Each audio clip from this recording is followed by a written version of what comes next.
आप सबका इस नए प्लेटफॉर्म पर बहुत बहुत स्वागत और अभिनंदन है। मैं आशा करता हूं कि नए प्लेटफॉर्म पे हम लोगों की क्लासेस बहुत अच्छे तरीके से चलेगी।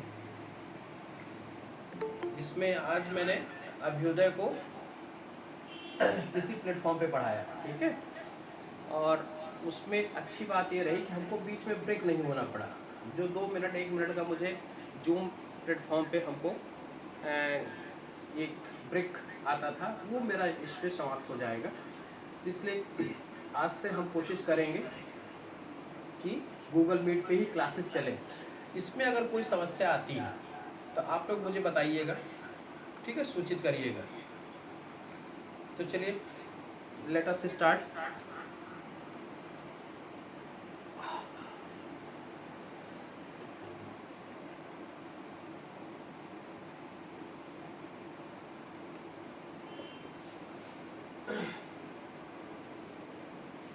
तो इतिहास में हम लोग अभी तक शाहजहाँ के विषय में, शाहजहाँ मुगल साम्राज्य का जो बादशाह शाहजहाँ था उसके विषय में हम लोगों ने अध्ययन कर लिया है। अब नेक्स्ट जो शासक रहता है, बादशाह आता है, उसका नाम औरंगजेब। औरंगजेब, इसका नाम भी इतिहास में आप लोगों ने सुना ही होगा। यह भी एक महत्वपूर्ण शासक था और 1658 से लेकर, ठीक है, 1707 तक इसका पीरियड रहा। शासनकाल 1658 से लेकर 1707 तक रहा। औरंगजेब के विषय में मैं आपको बता देना चाहता हूँ, जैसे कि शाहजहाँ के जो 14 संतानें थी, ठीक है, उन संतानों में से 1618 में औरंगजेब का जन्म होता है और वह उज्जैन के निकट दोहद नामक स्थान पर इसका जन्म होता है, ठीक है। कब होता है? 1600, जरा देखिएगा, 1618, ठीक। जन्म और कहाँ पर? दोहद नामक स्थान। दोहद कहाँ पे है? यह उज्जैन के पास है, ठीक। यहाँ इसका जन्म होता है और 1637 में 37 में इसका विवाह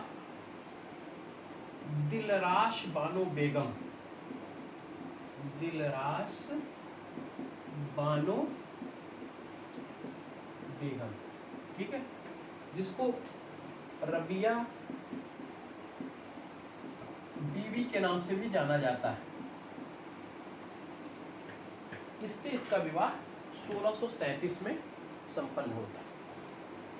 1618 में जन्म और 1637 में इसका विवाह होता है। जैसे मैंने शाहजहाँ, जब आपको हम लोगों ने अध्ययन किया था तो शाहजहाँ के दौर में मैंने आपको बताया था कि ये 1636 से लेकर 1644 तक दक्षिण भारत का सूबेदार रहता है।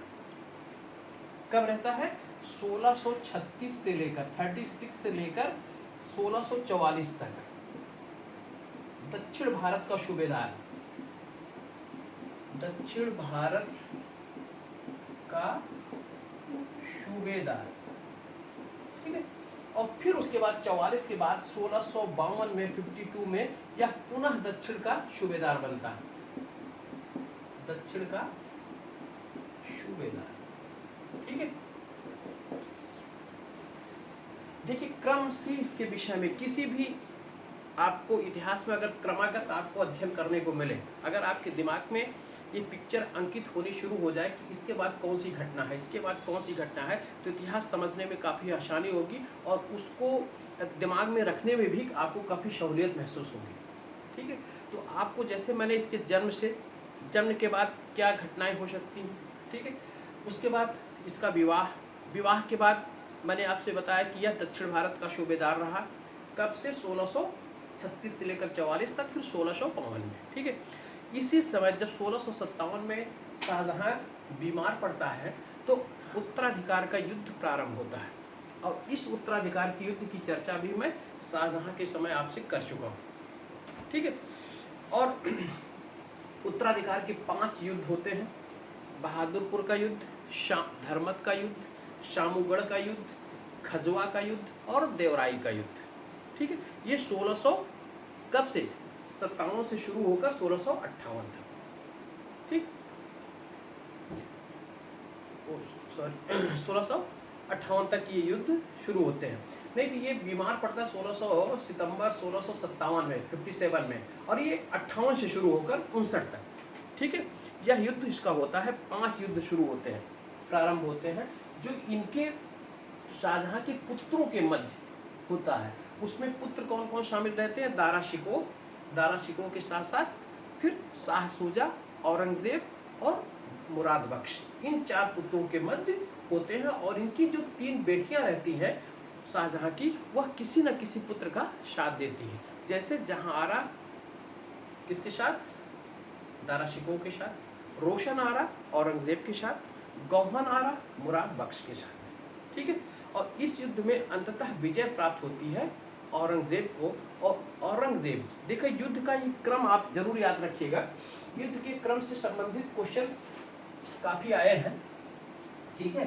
किनके किनके मध्य हुआ या इनका क्रम क्या है, तो इसके क्रम को एक तरीके से आप ऐसे सोचिए, बी डी एस के डी, इसको BDS KD, अगर आपके दिमाग में यही बसा है तो भी आपके क्वेश्चन सॉल्व हो जाएंगे, उसका अच्छा समाधान आपको मिल जाएगा। BDS KD, ठीक है, BDS KD, बी से बहादुरपुर, डी से धर्मत, बहादुरपुर के बाद धर्मत, यस से सामूगढ़, और सामूगढ़ के बाद आपका खजवा, के से खजुआ, ये इलाहाबाद के पास है। और उसके बाद डी से देवराई, इसको क्या कहेंगे? BDS KD, BDS KD, ठीक है, ये नाम याद रखिएगा, BDS KD, ठीक है। इससे आप क्वेश्चन उसकी अपनी समस्या का समाधान कर सकते हैं। अब ये युद्ध के बाद लास्ट का जो युद्ध रहता है उत्तराधिकार का, वह किसके साथ होता है? वह युद्ध औरंगजेब और दारा शिकोह के मध्य होता है। और इसी युद्ध में दारा शिकोह पराजित होता है और इसको औरंगजेब मार डालता है। और कहा जाता है कि इसके पूरे मतलब शरीर को फाड़ कर उसमें भूसा भर कर और इसको दिल्ली के सड़कों पर घुमाया जाता है, ठीक है। तो ये BDS KD का युद्ध। इसके बाद जब युद्ध समाप्त होता है, इसी तीसरे, पहले BDS यानी शामूगढ़ का युद्ध जब समाप्त होता है, तब यह एक बार राज्याभिषेक अपना करवाता है। कब करवाता है? 21 जुलाई 1658, ठीक, पहला राज्याभिषेक। और दूसरा राज्याभिषेक 5 जून 1659, 59। इन दोनों डेट को, यह 2 बार, मुगल साम्राज्य का ये ऐसा बादशाह रहता है कि जो 2 बार राज्याभिषेक, 2 बार राज्याभिषेक, ठीक है। पहला राज्याभिषेक तीसरे युद्ध के समाप्ति के बाद,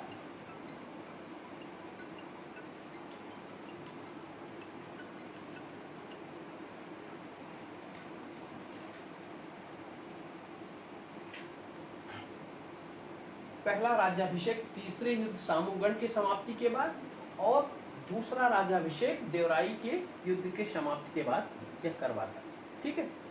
अब प्रारंभिक दौर में इसकी जानकारियां लेने के बाद हम आते हैं कि इसके शासनकाल में घटित होने वाली महत्वपूर्ण घटनाओं के विषय में, ठीक है। घटनाएं क्या हो सकती हैं किसी भी बादशाह के जीवन में? एक जीवन में घटनाएं आप सोच लीजिए, उसके साम्राज्य में क्या होगा? या तो विद्रोह होगा, एक घटना ये भी घटित हो सकती है। दूसरी घटना उसका साम्राज्य विस्तार, ठीक। तीसरी घटना वह जो महत्वपूर्ण कार्य करता है, जैसे कि धार्मिक क्षेत्र में क्या इसकी धार्मिक नीति क्या थी, ठीक। इसके इसकी उस समय के महत्वपूर्ण राजपूत लोग थे, उसकी राजपूत की नीति क्या थी, राजपूत नीति क्या थी, ठीक।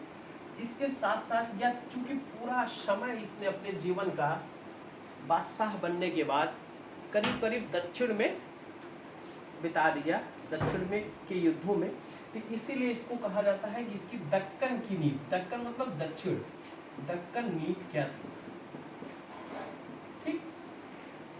अब इन्हीं परिप्रेक्ष्य में हम औरंगजेब का अध्ययन करेंगे, या मुगल बादशाहों में किसी भी बादशाह का अध्ययन इसी परिप्रेक्ष्य में करने की आपको जरूरत रहती है।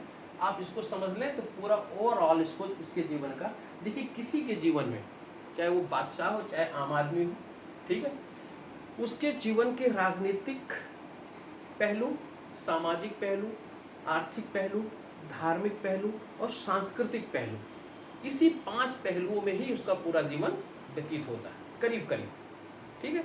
99% इसी के इर्द गिर्द पूरा लाइफ किसी की होती कि वह धार्मिक क्षेत्र में क्या, राजनीतिक क्षेत्र में क्या किया, आर्थिक क्षेत्र में क्या किया, सामाजिक क्षेत्र में क्या किया, ठीक है, सांस्कृतिक क्षेत्र में क्या किया, पूरा इसी के इर्द गिर्द परिभाषित हो जाता है। तो अब हम देखते हैं, पहली बात हम विद्रोह को ही ले लेते हैं, विद्रोह रहने दीजिए, विद्रोह को थोड़ा सा बाद में मैं पढ़ाऊंगा, ठीक है। साम्राज्य विस्तार भी इसका कोई बहुत खास साम्राज्य विस्तार नहीं रहा, लेकिन साम्राज्य विस्तार के क्षेत्र में ये थोड़ा सा कार्य किया, ठीक है। तो पहले हम लेते हैं विद्रोह छोड़ के, मैं साम्राज्य विस्तार को देखते हैं, ठीक है। अब हम सारे इसको हटा के साम्राज्य विस्तार का अध्ययन करते हैं।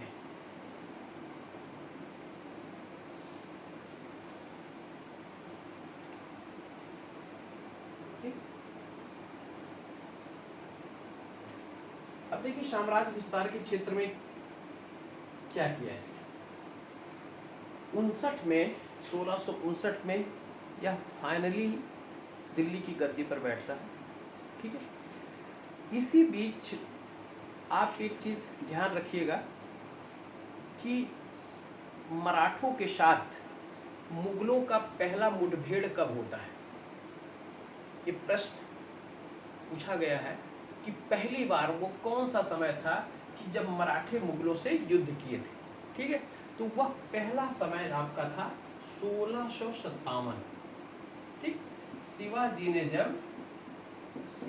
ने जब जुन्नार के किले, जुन्नार और प्लस अहमदनगर, इन किलों पर आक्रमण किया था, तब मुगलों से पहली मुठभेड़ हुई थी। मुगलों से मराठों का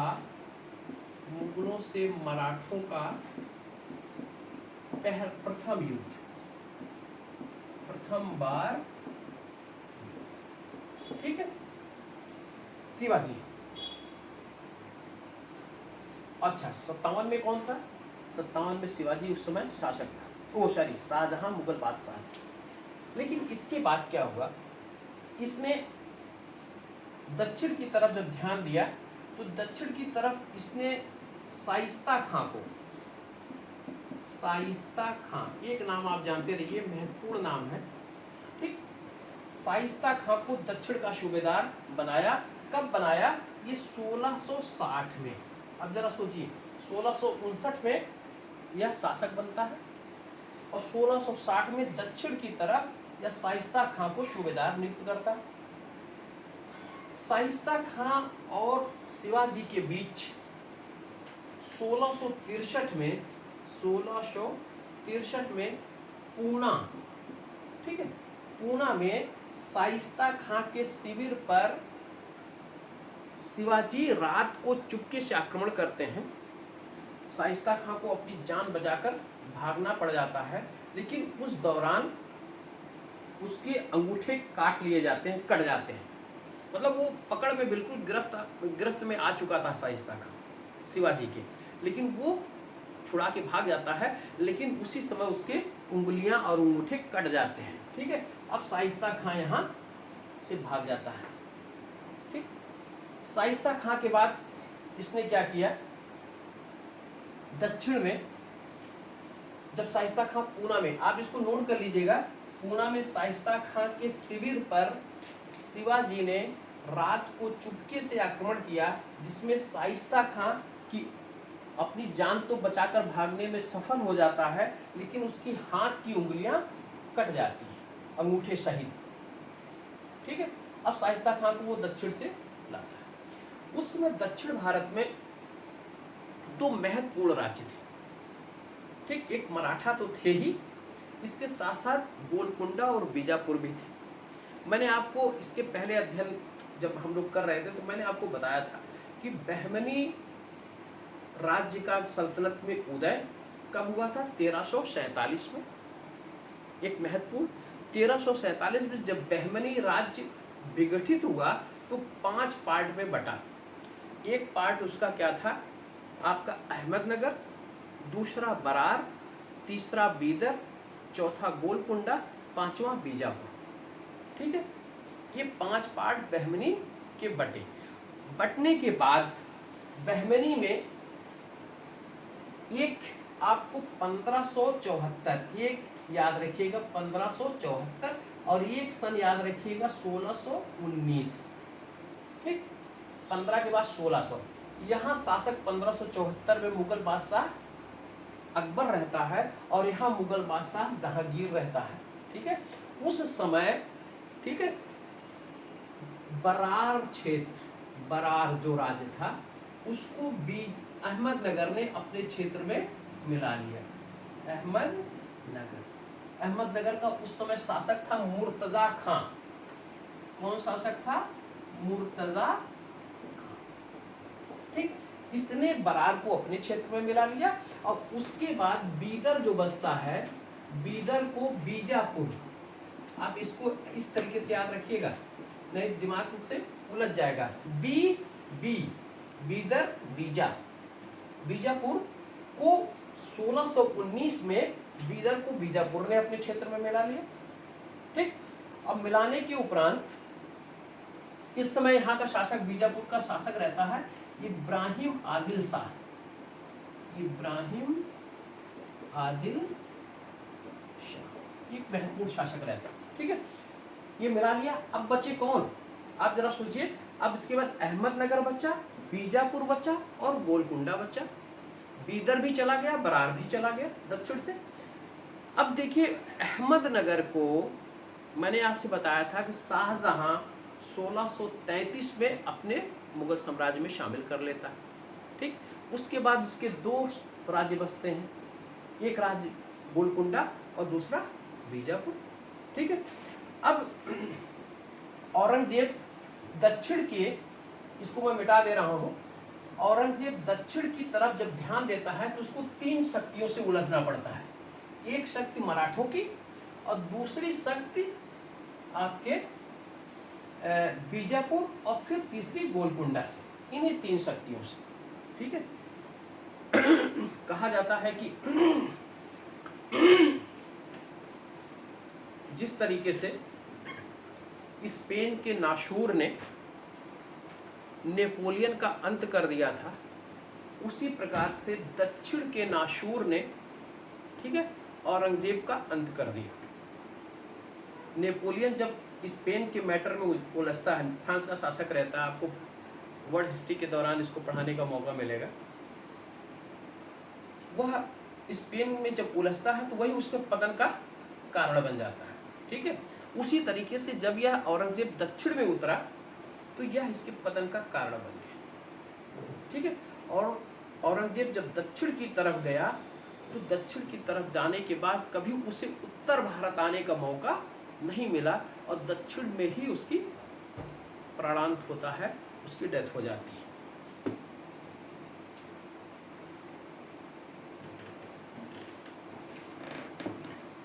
ठीक है, अब हम आते हैं, उसकी चर्चा कर लेते हैं। अब मराठों को काबू करने के लिए उसको बीजापुर और गोलकुंडा पर अपना नियंत्रण स्थापित करना था। ठीक है, अब इसमें मराठों से पहली बात तो शिवाजी, मराठों के सशक्त, उस समय नेतृत्व मराठों को किसका मिल रहा था? शिवाजी का मिल रहा था। शिवाजी ने शाइस्ता खां को पूना में धूल चटा दी थी, भाग गया था, वरना वो चला ही जाता इस संसार से। इसके बाद मराठों के साथ 1665, एक सन को याद रखिए, 1665, ठीक। उस समय इसने जय सिंह को, जय सिंह जो आमेर का शासक रहता है, ठीक, राजपूत रहता है, इसको दक्षिण की कमान सौंपती है, इसने सौंपा औरंगजेब को। और औरंगजेब जो है, जय सिंह जब दक्षिण की तरफ गया तो शिवाजी से 22 जून 1665, कब 22/1665 को संधि करने में सफल हो जाता है शिवाजी से। शिवाजी से कौन सी संधि होती है? पुरंदर की संधि, पुरंदर की शिवाजी से होती है। इस संधि के दौरान उस समय चूंकि शिवाजी की स्थिति थोड़ी सी नाजुक रहती है, तो वह शिवाजी इससे संधि कर लेता है। किस लिए संधि करता है? कि अभी मुगलों का से युद्ध या उसका आक्रमण झेल पाना शिवाजी के लिए थोड़ा सा ठीक नहीं था, मतलब उसके लिए अच्छा नहीं था, वो झेल ना पाता। तो उसने एक दूरदर्शिता का कार्य करते हुए इससे संधि कर ली। उस समय संधि का जयसिंह, ठीक है, पुरंदर की संधि। इस डेट को याद रखिएगा, 22 जून 1665। संधि की शर्तें क्या थी भैया? शर्तें ये थी कि शिवाजी ने अपने 23 किले, शिवाजी के क्षेत्र में पड़ने वाले किले, कितने? 23 किले, जिसकी आय जो है 4 लाख मूढ़, उस समय दक्षिण में मूढ़ एक मुद्रा चलती थी, वार्षिक था। वो 23 किले किसको सौंपने पड़े? जयसिंह, मुगलों को सौंपने पड़े, ठीक है। उसके बाद संधि की दूसरी शर्त क्या थी? कि शिवाजी का पुत्र संभाजी औरंगजेब के दरबार में उपस्थित होगा और उसे उचित सम्मान दिया जाएगा, ठीक। संभाजी को 5 है, शिवाजी का पुत्र संभाजी, ठीक। और वह औरंगजेब के दरबार में, औरंगजेब के दरबार में, ठीक, उपस्थित होगा और उसे 5 हजारी का मनशब प्रदान किया जाएगा, मनशब प्रदान किया जाएगा, ठीक है। इसके साथ साथ संधि की तीसरी शर्त थी कि दक्षिण भारत के जो 2 राज्य हैं, बीजापुर और गोलकुंडा, उस पर अगर मुगल आक्रमण करते हैं तो उसके साथ संघर्ष में मराठा मुगलों का साथ देंगे, ठीक। मतलब दक्षिण के राज्यों में, दक्षिण राज्यों से संघर्ष में मराठा जो है, मराठा मुगलों का साथ देंगे, मुगलों का साथ देंगे, ठीक। इसी क्रम में जयसिंह उसको राजी करता है शिवाजी को कि आप स्वयं जो है औरंगजेब के दरबार में उपस्थित हो, आपको भी उचित सम्मान मिलेगा। और औरंगजेब, शिवाजी उसकी बात मानकर, जयसिंह की बात मानकर औरंगजेब के आगरा स्थित दरबार में दीवाने आम नामक स्थान, आगरा में दीवाने आम नामक स्थान पर यह उपस्थित होता है। उपस्थित कब होता है? मई 1666 में, ठीक है।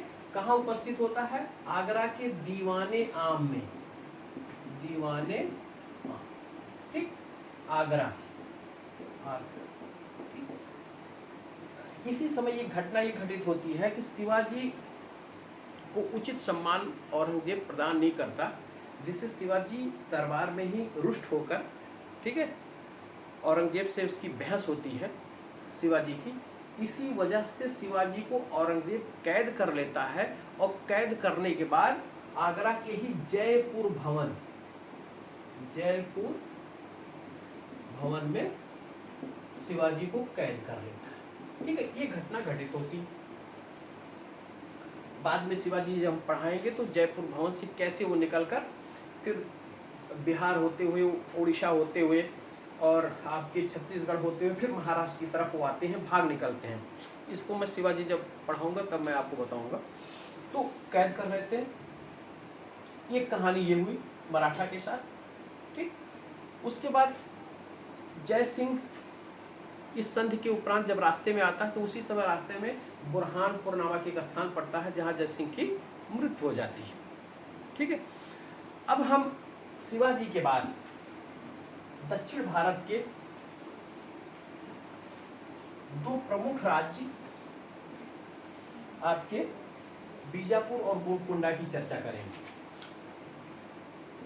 इसके बारे में सिर्फ इतना जानते रहिए कि बीजापुर का मुगल साम्राज्य में विलय कब हुआ और गोलकुंडा का विलय कब हुआ, ठीक है। तो दक्षिण भारत के दो राज्य, पहला राज्य बीजापुर, बीजा, ठीक, और दूसरा राज्य गोलकुंडा। ध्यान रखिएगा सितंबर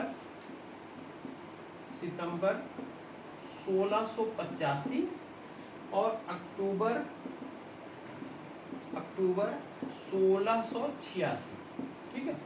इसने बीजापुर को सितंबर 1685 में विलय किया और गोलकुंडा को अक्टूबर 1686, एक के बाद दूसरा, 85 के बाद 86, ठीक है। इस समय यहाँ का शासक रहता है सिकंदर आदिल शाह। ये जो फैक्ट मैं बता रहा हूँ ये फैक्ट इंपॉर्टेंट है, पूछे जाने की बराबर संभावना बनी रहती है। तो सिकंदर आदिल शाह, प्रश्न ये उठ सकता है कि उस समय बीजापुर का शासक कौन था, ठीक है। और यहाँ का शासक रहता है 1686 में अबुल हसन कुतुब शाह, अबुल हसन कुतुब शाह, ठीक है। इन दो शासकों का नाम आप याद रखिएगा। बीजापुर, गोलकुंडा, सितंबर 1685, अक्टूबर 1686, सिकंदर आदिल शाह और अबुल हसन कुतुब शाह। और दक्षिण भारत के यह इस राज्य का मुगल साम्राज्य में विलय हो जाता है। लेकिन मराठों के साथ इसका युद्ध अनवरत चलता रहता है, ठीक है। यानी कि मराठा शक्ति को यह कभी विजित नहीं कर पाया, ठीक। अब हम मराठा शक्ति के विषय में बताएंगे कैसे यह चलता रहा। थोड़ी सी वार्ता हम लोग कर लेते हैं कि नए प्लेटफॉर्म पे किस तरीके से हम लोग की प्रक्रिया जारी है। अभिलाषा जी, सर। हमने कहा कि इस गूगल मीट पे ठीक चल रहा है? हाँ सर, अच्छा है। ठीक है ना? जी सर जी। आवाज मेरी स्पष्ट आ रही है? हाँ सर, आवाज स्पष्ट आ रही है, स्क्रीन बड़ी भी हो जा रही है, इस पे आप चाहे तो और बड़ा करके देख आपने पहले नहीं बताया हमको। आपको नहीं सर, पिछली बार वाले में नेटवर्क इशू आता था ना, इसीलिए हम लोग उसको जूम वाले को स्टार्ट करवाए थे। आज तो ये संयोग था, इसको दैवी संयोग कहेंगे कि हमारा अभ्युदय के क्लास जो है ऑनलाइन मुझे लेना पड़ा।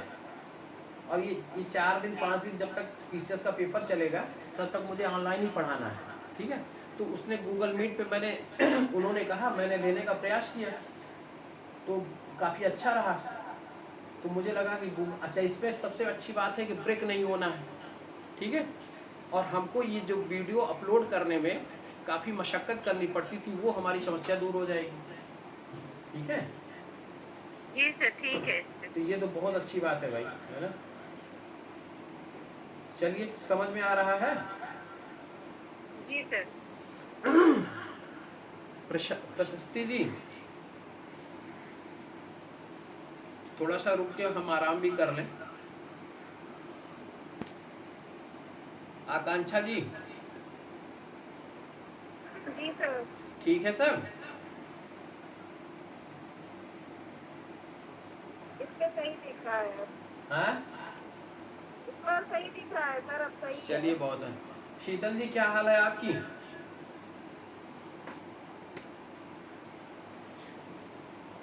शीतल जी सो गई क्या?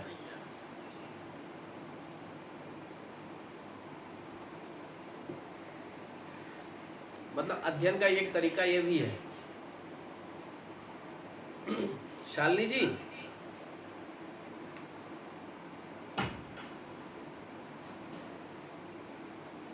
मेरी आवाज पहुंच रही हो तो मुझसे वार्ता कर लें भाई आप लोग।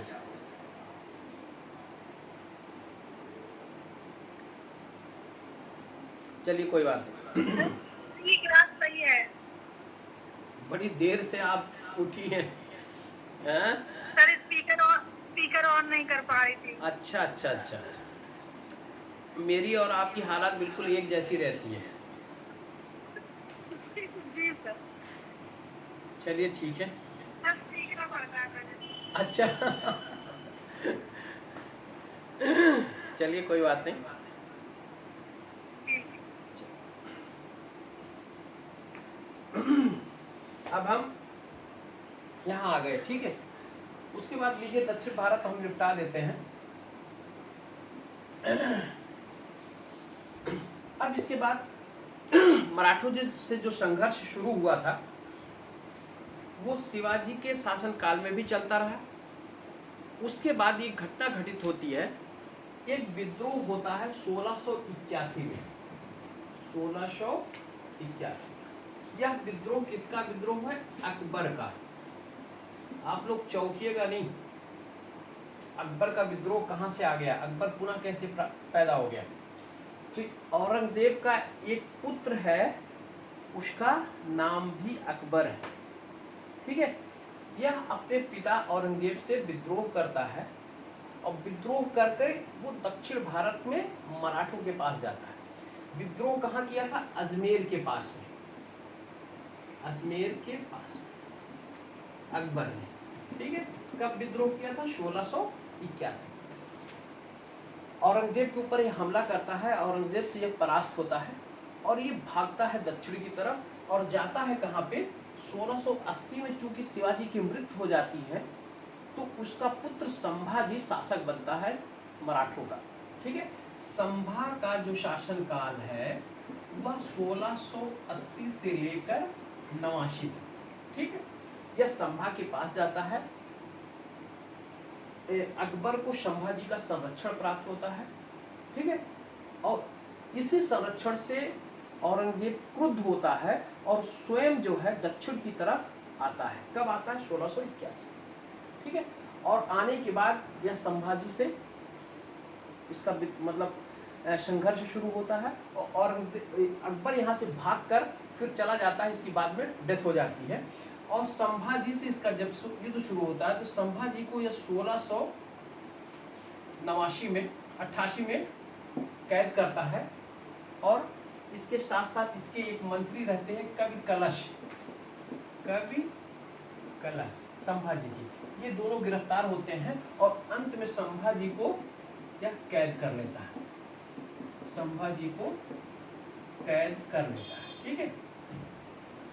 संभाजी कब कैद हुआ? 1689, 88-89, ठीक है। इसके बाद मराठों की बागडोर कौन संभालता है? 1689 से लेकर 1700 तक, ठीक है। मराठों की बागडोर राजा राम संभालते हैं, राजा, ठीक। और इसका भी संघर्ष औरंगजेब के साथ बराबर चलता रहता है।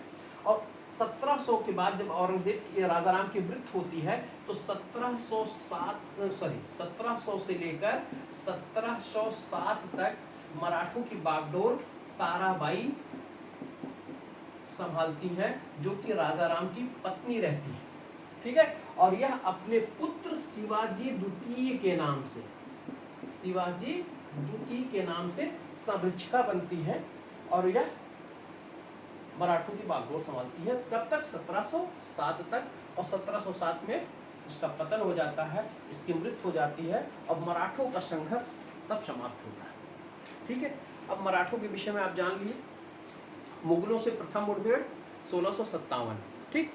शिवाजी शाइस्ता खां को 1663 में, फिर उसके बाद 1665 में पुरंदर की संधि होती है। शिवाजी आगरा जाते हैं, यहाँ कैद होते हैं, लेकिन उसके बाद पुनः भागकर आते हैं अपने साम्राज्य, अपने राज्य में। और उसके बाद उनका संघर्ष फिर मुगलों से जारी रहता है। 1680 में शिवाजी की मृत्यु होती है। उसके उपरांत उनका पुत्र संभाजी शासक बनता है।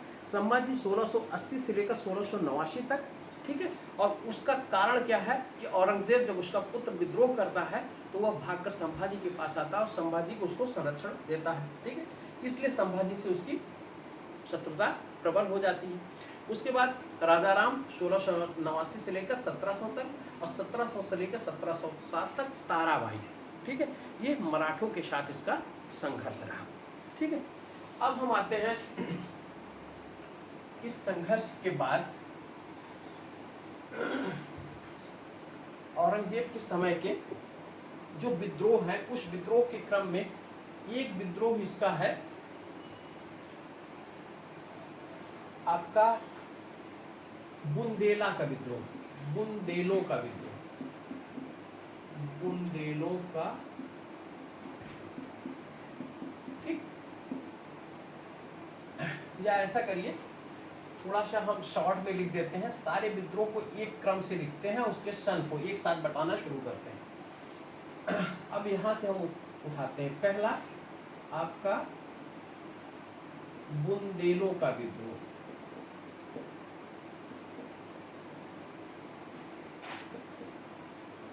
ठीक। बुंदेलों के बाद आप आ जाइए अफगानों का विद्रोह, अफगानों का विद्रोह। अफगानों के बाद आप आ जाइए जाटों का विद्रोह, जाटों का विद्रोह। जाटों के बाद आपका सतनामी विद्रोह, सतनामी विद्रोह, ठीक। इसके बाद अहोम विद्रोह, अहोम विद्रोह, ठीक। इसके बाद सिख विद्रोह, सिख विद्रोह, ठीक है। आप इसको इस तरीके से बना लीजिएगा। बुंदेला जो विद्रोह शुरू होता है, अब यहां से हम देखिए एक एक करके लिखते हैं, 1661, ठीक। और फिर ये विद्रोह बाद में चलता है 1707 तक, ठीक। उसके बाद अफगानों का जो विद्रोह रहता है वो 1667, ठीक। और उसके बाद ये पहला विद्रोह रहता है, दूसरा विद्रोह 1672। जाटों का जो विद्रोह रहता है 1669, ठीक, 1685 और फिर 1688, ये तीन विद्रोह जाटों के रहते हैं। सतनामी विद्रोह रहता है 1672, ठीक। अहोम विद्रोह को हटा दीजिए क्योंकि ये विजित किया था, इसलिए इसको हटा दीजिए, ठीक है। सिख का जो विद्रोह रहता है, यहां हम लिख देते हैं सिख विद्रोह, यह 1675, 75, ठीक, यह रहता है। अब इसके साथ साथ एक राजपूतों के साथ रहता है, लेकिन राजपूत नीति के तहत मैं उसको पढ़ाऊंगा, ठीक है। अब आपका 1661 फिर 1700 तक चलता रहता है। अफगानों का 1667 से 1672, जाटों का तीन विद्रोह 1669, 1685 और 1688, सतनामी का विद्रोह 1672 में और सिख का विद्रोह 1675 में। अब इसके नेता देख लीजिए कि कौन क्या विद्रोह किया था। बुंदेलों में सबसे पहले जो विद्रोह किया था चंपक राय, चंपक, ठीक। यह 1661 में पराजित होता है और चंपक राय उसके बाद आत्महत्या कर लेता है, ठीक। उसके बाद दूसरा विद्रोह आपका रहता है छत्रसाल, छत्रसाल। यह विद्रोह तो करता है लेकिन बाद में यह औरंगजेब से मिल जाता है और यह उस मुगलों के पक्ष में चला जाता है। ये दो विद्रोह के नेता आप ध्यान रखिएगा।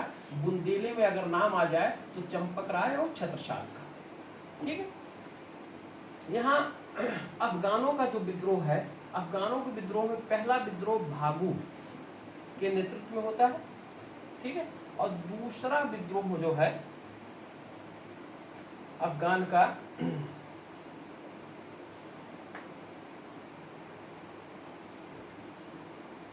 अभी आप अफगान के विद्रोह के इस नाम को अभी छोड़ दीजिएगा, अभी मैं नाम को बताता हूँ, ठीक है।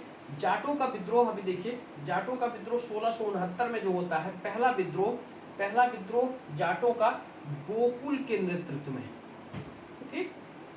गोकुल के बाद जब मृत्यु होती है तो राजा राम के नेतृत्व में, राजा राम के, ये राजा राम और वो राजा राम अलग हैं, मराठों के अलग हैं और जाटों के अलग हैं, ठीक है। और उसके बाद तीसरा जो रहता है वह आपके चूरामन और बदन सिंह, इनके नेतृत्व में यह विद्रोह होता है, ठीक है। इसमें आप एक राजा राम के विद्रोह को थोड़ा सा जान लीजिए। यह राजा राम का विद्रोह जब 1685 में गोकुल की मृत्यु हो जाती है तो राजा राम शासक बनता है वहाँ का, जाटों का। तो इसने आगरा के पास सिकंदरा में जो औरंगजेब, उसकी अकबर की जो समाधि रहती है, अकबर जहाँ पे दफनाया जाता था, वहाँ पर उसने इसके अकबर के जो समाधि है उसको उसने क्या खुदाई करके उसकी हड्डियों को निकालकर फेंक देता है, ठीक है। कहाँ पर? अकबर के सिकंदरा बाद के समाधि को खोद कर हड्डियों को निकाल फेंकता है, हड्डियों को निकाल फेंकता है। यह एक तथ्य आप जानते रहिएगा, राजा राम, ठीक है। उसके बाद चूरामन और बदन सिंह ने एक भरतपुर नामक राज्य की स्थापना की। आप जो राजस्थान में भरतपुर, ठीक है, जहाँ के भरतपुर पक्षी विहार, बहुत फेमस पक्षी विहार है, ठीक है, उसकी राज्य की स्थापना चूरामन और बदन सिंह ने की थी। तो अब जाटों के विद्रोह में इसको आप देखिएगा। उसके बाद सतनामी विद्रोह होता है। यह सतनामी एक धार्मिक संप्रदाय रहता है, उस धार्मिक संप्रदाय इसका विद्रोह करता है 1672 में। इसके बाद सिख विद्रोह में उस समय शासक कौन रहते हैं? सिखों के 9वें गुरु कौन रहते हैं बताइए? गुरु गोविंद सिंह से पहले सिखों के 9वें गुरु कौन होते हैं? गुरु गोविंद सिंह से पहले तेग बहादुर, ठीक। 1675 में गुरु तेग बहादुर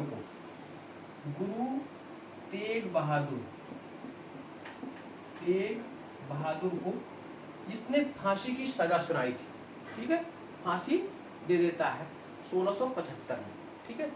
यह इसका एक, चूंकि तेग बहादुर इसके खिलाफ विद्रोह करते हैं, विद्रोह क्या करते हैं कि इसकी बात की अवहेलना करते हैं, मानने से इनकार कर देते हैं, इसीलिए इसने फांसी की सजा सुनाई थी, ठीक है। अब आप देख लीजिएगा सन के हिसाब से 1661। अच्छा, भागू के बाद इसका हकीम अजमल खां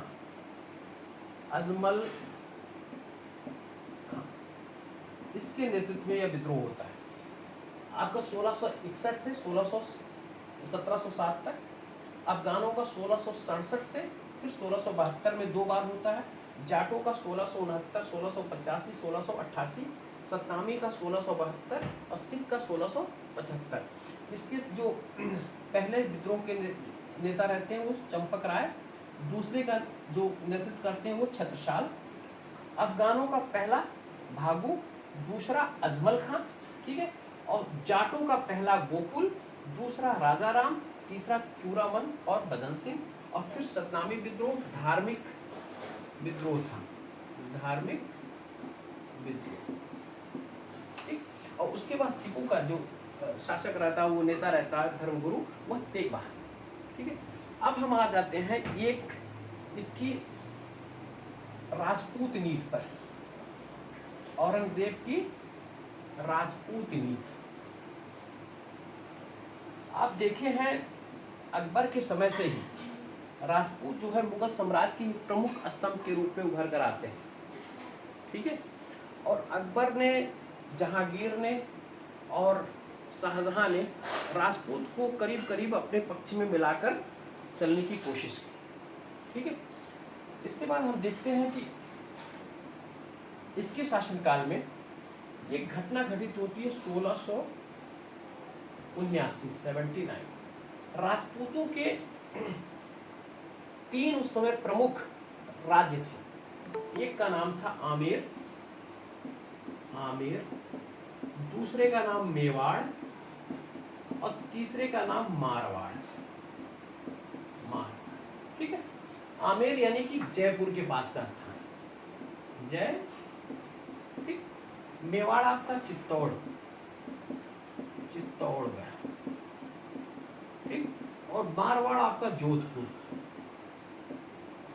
ठीक है, क्लियर हुआ। यहाँ पर रहते हैं। इसके 3 शासक कौन रहते हैं? आमेर का औरंगजेब के समय में शासक जय सिंह, और मेवाड़ का शासक राज सिंह, और मारवाड़ का शासक जसवंत सिंह।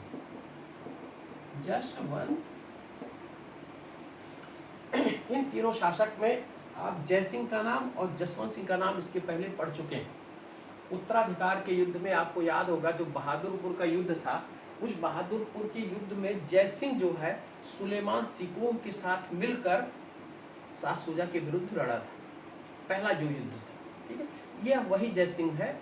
बाद में वो मौके की नजाकत देखते हुए औरंगजेब के पक्ष में चला गया, ठीक। दूसरा यही जसवंत सिंह है जो आपके जो दूसरा युद्ध होता है धर्मत का युद्ध, उस धर्मत के युद्ध में जसवंत सिंह और कासिम खां दोनों मिलकर किससे लड़ते हैं? औरंगजेब और मुराद से, ठीक है। यही जसवंत सिंह, बाद में यह चला जाता है और जय सिंह के समझाने पर यह औरंगजेब के पक्ष में आ जाता है। लेकिन जय सिंह और जसवंत सिंह से औरंगजेब हमेशा भयभीत रहता था और इसको अपने दूर का क्षेत्र रहता था वहाँ की सूबेदारी इसको सौंपता था इन दोनों से, ठीक है। तो इसने जसवंत सिंह को उस समय अफगानिस्तान के पास में एक जमरूद नामक स्थान था, जमरूद, ठीक, वहाँ इसको सौंपा था और वहाँ युद्ध जमरूद के स्थान पर होता है जिसमें जसवंत सिंह मारा जाता है, ठीक है। जसवंत सिंह जब मारा जाता है तो जसवंत सिंह की मृत्यु के बाद, ठीक है, इसका पुत्र पैदा होता है। यानी कि जसवंत सिंह के मरने के बाद पुत्र का नाम क्या रहता है? अजीत सिंह,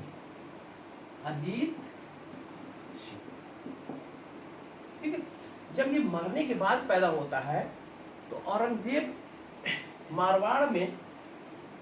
मारवाड़ में इसकी उत्तराधिकार को स्वीकार करने से मना कर देता है। यानी कि जसवंत सिंह के पुत्र अजीत सिंह को वह उसका उत्तराधिकार मानने से मना कर देता है और जसवंत सिंह के बड़े भाई अमर सिंह के पुत्र इंद्र सिंह को वह उत्तराधिकार के रूप में मानता देता है, जिसका राजपूतों ने विरोध किया। और उस समय विरोध का नेता कौन होता था? आपने पढ़ा होगा एक दुर्गा दास का नाम, ठीक है, दुर्गा दास, ठीक। या एक स्वामी भक्त जसवंत सिंह का रहता है और यह इसका विरोध करता है, अजीत सिंह की दावेदारी का समर्थन करता है। और इसके पक्ष में राज सिंह जो मेवाड़ का चित्तौड़गढ़ का राजा रहता है, यह भी इसके पक्ष में रहता है, क्योंकि इस राज सिंह की जो बहन रहती है इसकी माँ रहती है अजीत सिंह की, ठीक है। इसलिए यह इसका पक्षधर रहता है और इसकी तरफ से लड़ता है। अब यहीं से शुरू होता है पूरा खेल। दुर्गादास, जब दुर्गादास आता है तो दुर्गादास कहता है कि अजीत सिंह को आप इसका उत्तराधिकार स्वीकार करिए। औरंगजेब इसको मानने से इनकार कर देता है। तो दुर्गादास के नेतृत्व में 1679 से, ठीक है, 87 तक दुर्गादास उस समय दक्षिण भारत में रहता है। उसके बाद इसका नेतृत्व और करता है और इसके पक्ष में लड़ता है पहला। और जब दुर्गादास आ जाता है वहाँ पे मारवाड़ में, तो तब वह 1687 से लेकर 87 से लेकर 1700 तक, ठीक है, मारवाड़ में रहकर अजीत सिंह का साथ देता है और औरंगजेब के खिलाफ लड़ता है, ठीक है। इसीलिए दुर्गादास को मारवाड़ों का, ठीक है, यूलिसीज कहा जाता था। यूलिसीज उस समय यूरोप के एक प्रमुख सेनापति थे, ठीक है, उनके नाम से इसकी तुलना की जाती है और कहा जाता है कि दुर्गादास के नाम पे कि हे भगवान, सब माँओं को ऐसे ही पुत्र जन्म दें जिस तरीके से आपने दुर्गादास को जन्म दिया था। इतनी पूरी बहादुरी के साथ इसका साथ दिया और औरंगजेब का मुकाबला किया। अंत में 1607 तक आते आते अजीत सिंह को, ठीक है, इसकी मृत्यु के बाद ही होता है, औरंगजेब की मृत्यु के बाद बहादुर शाह प्रथम इसको स्वीकार करता है, लेकिन अजीत सिंह को मारवाड़ का उत्तराधिकार मिल जाता है और शासक स्वीकार कर लिया जाता है। तो राजपूतों का, ठीक है, और उसी समय या 79 में राजपूतों के ऊपर एक जजिया कर लगाता है, जजिया कर का आरोपण करता है, जिसका राजपूत विरोध करते हैं और इसी विरोध के कारण जय सिंह, राज सिंह और जसवंत सिंह सब इसके खिलाफ हो जाते हैं, ठीक है। तो ये कहानी राजपूतों के साथ औरंगजेब की थी। राजपूत किसके नेतृत्व में? दुर्गादास के नेतृत्व में लड़े और अंत में अजीत सिंह को मारवाड़ का शासक सिद्ध करवा दिए, बनवा के रहे, ठीक है। ये पूरी कहानी आपके औरंगजेब की रही।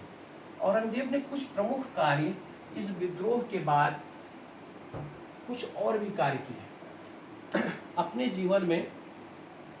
औरंगजेब ने पहला कार्य किया, अपने शासक बनने के 11वें वर्ष, 11वां वर्ष, ठीक, इसने झरोखा दर्शन को बंद करा दिया। झरोखा दर्शन को बंद, ठीक। और 12वां वर्ष इसने तुलादान पर प्रतिबंध,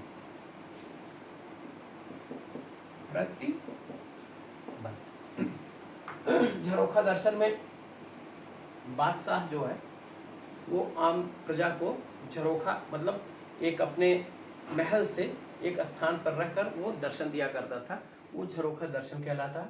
उसके साथ साथ तुलादान क्या था? बादशाहों को सोने और चांदी से तौलने की प्रथा थी, वह तुलादान कहलाता था। वो 12वें वर्ष इसने बंद करा दिया, ठीक है। उसके साथ साथ इसने जो है सार्वजनिक संगीत पर प्रतिबंध लगा दिया, ठीक। इसके साथ साथ मद्य निषेध को लागू किया। जुआ खेलने तथा शराब पीने पर प्रतिबंध, मद्य निषेध तो हो ही गया था, जुआ खेलने पर प्रतिबंध इसने लागू किया, ठीक है। और औरंगजेब शरीयत के अनुसार मुगल साम्राज्य को चलाने का अपने शासन को चलाने की कोशिश की, शरीयत का पालन करते हुए। औरंगजेब एक ऐसा मुगल बादशाह था जो इसने सिर्फ एक विवाह किया था, ठीक है, एक विवाह सिर्फ किया था, जबकि मुगल बादशाहों में या किसी बादशाहों में अनेक रानियां रखने की परंपरा रही है, लेकिन सिर्फ एक विवाह दिलराश बानो बेगम से किया था, ठीक है। इसके साथ साथ यह कभी शराब नहीं पीता था, ठीक, कभी शराब का सेवन नहीं किया, हमेशा 5 वक्त की नमाज अदा करता था, ठीक, या किसी भी दुर्व्यसन से ये हमेशा दूर रहा, ठीक है। कहा जाता है कि बल्ख का एक अभियान था, जब शाहजहां के समय बल्ख अभियान हुआ था, उस अभियान के तहत औरंगजेब युद्ध क्षेत्र में था और युद्ध जब अपने चरम पर था, उसी समय नमाज का वक्त होता है, नमाज का समय होता है, और वह जो है वो क्या नाम है कि अपने घोड़े से उतरता है और उसी युद्ध क्षेत्र में नमाज पढ़ने लगता है, ठीक। ऐसा व्यक्ति था औरंगजेब। इसी कारण शरीयत का पालन करने के कारण और इस तरीके से रहने के कारण ठीक है। इसको दो उपनामों से जाना जाता है, एक जिंदा पीर और दूसरा शाही दरवेश, ठीक है। औरंगजेब का दो जिंदा पीर और दूसरा इसका उपनाम था शाही दरवेश, ठीक। जरा सोच लीजिए, ऐसा बादशाह था औरंगजेब, और यह धर्मांध शासक था। इसने बनारस के मंदिरों को 1669 में और सोमनाथ के मंदिर को, मथुरा के मंदिर को तोड़ने का आदेश जारी किया था। बनारस का वही मंदिर है जिस पे आज ज्ञानवापी का विवाद चल रहा है, ठीक है। तो इस तरीके से इसकी धर्मांधता थी। इसने तीर्थ यात्रा कर लगाया था, लेकिन बाद में इसको हटा लिया। इसने सती प्रथा को समाप्त करने की घोषणा की थी, प्रतिबंध लगाया था।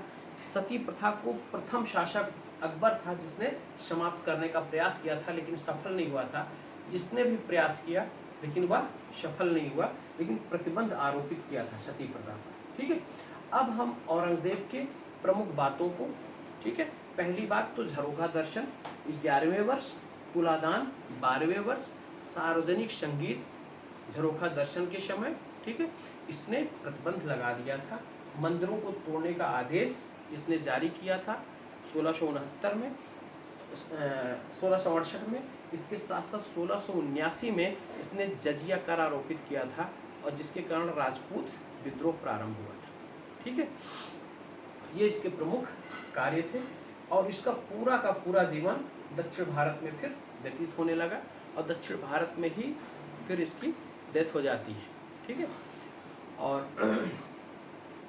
आपका मैंने आपको एक इसके साथ स्टेटमेंट दिया था नेपोलियन का, ठीक है। जिस तरीके से नेपोलियन, स्पेन के नासूर ने नेपोलियन का अंत किया था, उसी प्रकार से दक्षिण के नासूर ने औरंगजेब का अंत कर दिया। अब हम मुगल साम्राज्य के उस पड़ाव पर पहुंच चुके हैं जिस पड़ाव पर मुगल साम्राज्य के शासकों का जो प्रमुख शासक है उनके विषय में हम लोग की जानकारी पर्याप्त मिल जाती है, और यहाँ समाप्त होता है। इसके बाद उत्तरवर्ती मुगल साम्राज्य शुरू होते हैं, बहादुर शाह प्रथम, और इन लोगों के विषय में आपको थोड़ी थोड़ी जानकारियाँ रखनी है, ठीक है। अब हमारा एक दो लेक्चर में या एक लेक्चर में उत्तरवर्ती मुगल समाप्त होते हैं, और उसके बाद हम मुगल प्रशासनिक संरचना, मुगल की वास्तुकला, मुगल कालीन साहित्य और मुगल कालीन चित्रकला, इस विषय में अध्ययन करते हुए आधुनिक युग में प्रवेश करेंगे। तो आज मुझे बड़ा अच्छा लगा कि आज कोई भी मेरी सर्विस इंटरप्टेड नहीं रही, ठीक है। बिना रुकावट के हम लोगों ने 1 घंटे अध्ययन किया, ठीक है। तो आप लोग मेरा इसी प्लेटफॉर्म पे साथ दीजिएगा, और आप लोग अधिक से अधिक संख्या में जुड़ने की कोशिश करिए भाई। कुछ संख्या और बढ़ाइए अपने लोगों से, तो मुझे भी अच्छा लगेगा। आज हमने अभ्युदय की क्लास लेकर, इस पर 60-70 लोगों की क्लास लेकर मुझे बड़ा अच्छा लगा। तो मैं सोचता हूँ कि अपना जो आर का ग्रुप है वो भी मेरी तरफ कुछ ध्यान दे, ठीक है। तो चलिए, आज मैं इसी जगह अपना लेक्चर समाप्त करता हूँ, और आप लोगों को अनेकों अनेक शुभकामनाओं के साथ अनेकों अनेक शुभ रात्रि और शुभ रात्रि, ठीक है।